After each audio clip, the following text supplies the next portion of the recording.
আছি এই মুহূর্তে রাজধানীর গুলশানে। এই মুহূর্তে ইতালির ভিসা প্রার্থী বা প্রত্যাশী যারা রয়েছেন তারা গত প্রায় 1-1.5 বছর ধরে তারা আসলে ভিসা এবং হচ্ছে তাদের যে ইতালি যাওয়ার যে প্রক্রিয়া রয়েছে সেখানে তারা নানা জটিলতার মধ্যে পড়ে আছেন। অনেকেই যে 2023-24 সালের যে সকল ভিসা প্রত্যাশীরা রয়েছেন তারা মূলত সেই সংকট কাটানোর জন্যই বা সেই সংকট সমাধানের জন্যই কিন্তু সেই সকল ভিসা প্রত্যাশীরা আজকে গুলশানের ইতালির এম্বাসির অনুমোদিত যে ভিসা প্রসেসিং সেন্টারটি রয়েছে তার সামনেই এই মুহূর্তে তারা জড়ো হয়ে প্রায় কয়েকশো ভিসা প্রত্যাশী ভুক্তভোগী তারা আন্দোলন করছেন। এখানে তারা আজকে অবস্থান নিয়েছেন এবং তারা বলছেন যে তাদের যে ভিসা জটিলতা, দীর্ঘদিন ধরে তারা যে ভিসা না পাওয়ার যে সমস্যার মধ্যে রয়েছেন সেই সংকট সমাধান না হওয়া পর্যন্ত তাদের এই অবস্থান কর্মসূচিতেই তারা চালিয়ে যাবেন। তারা বলছেন যে দীর্ঘদিন ধরে তারা আবেদন করার প্রেক্ষিতে টাকা পয়সা এবং পাসপোর্ট জমা দেওয়ার পরেও তাদের অ্যাপয়েন্টমেন্ট দেওয়া হচ্ছে না, কিংবা যারা অ্যাপয়েন্টমেন্ট পেয়েছেন তাদের ভিসা দেওয়া হচ্ছে না।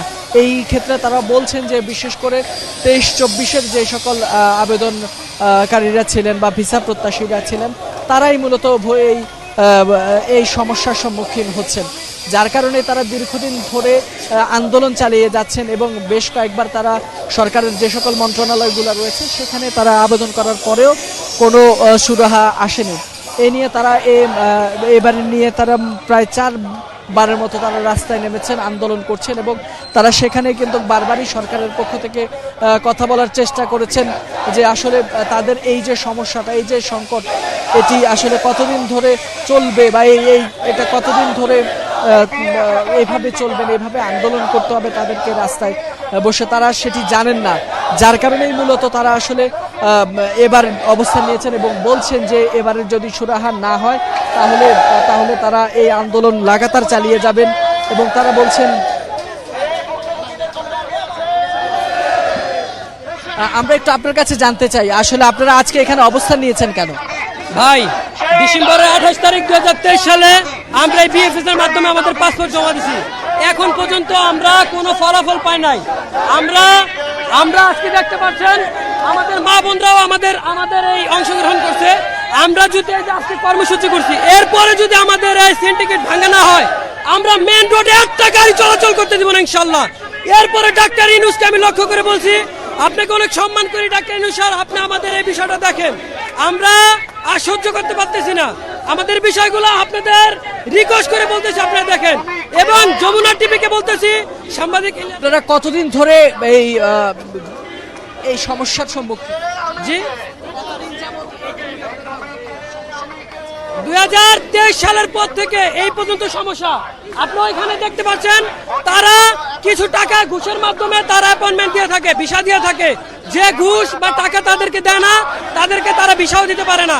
তারা পুরাটাই সিন্ডিকেট করতেছে ভিসা নিয়ে। আমাদের ন্যায্য দাবি আমাদের আদায় করতে হবে, আর তা না হলে আমাদের কর্মসূচি একবারে যত 60,000 ভুক্তভোগী আছে সবাইকে আপনাদের মাধ্যমে আমরা ডাকলাম, সবাই বিএফএস গ্লোবাল এই নাফি টাওয়ারের সামনে চলে আসুক। আমরা ভিসা না নিয়ে এইখান পদত্যাগ করব না, আমরা এখানে অবস্থান করব। ধন্যবাদ। যেমনটি শুনছিলেন আসলে এখানকার যে সকল ক্ষুদ্র ভুক্তভোগী রয়েছেন বা ইতালির ভিসা প্রত্যাশী রয়েছেন যারা আসলে অ্যাপয়েন্টমেন্ট চেয়েও পাননি, পাসপোর্ট জমা রেখেছেন কিন্তু তারপরেও বাকি প্রসিডিউর যে সকল প্রক্রিয়া রয়েছে সে সকল প্রক্রিয়া তারা আসলে এগোতে পারছেন না। তারা বলছেন যে বারবার আন্দোলন করার পরেও কিন্তু তাদের এই বিষয়টি এখনো পর্যন্ত সুরাহা হয়নি। প্রায় 4-5বার তারা এই নিয়ে রাস্তায় নেমেছেন। তারা বলছেন এবার যদি এই সমস্যার সমাধান না হয় তাহলে কিন্তু তারা হয়তো রাস্তা অবরোধ করবেন, নয়তো লাগাতার তাদের যে কর্মসূচি তারা সেই কর্মসূচি চালিয়ে যাবেন। এই ছিল আমার কাছ থেকে রাজধানীর গুলশান এলাকায় এই ইতালির যে ভিসা প্রক্রিয়া নিয়ে যে সমস্যা সংকটের মুখোমুখি হয়েছেন ভুক্তভোগীরা, তাদের আন্দোলন থেকে এই ছিল আমার কাছে সর্বশেষ।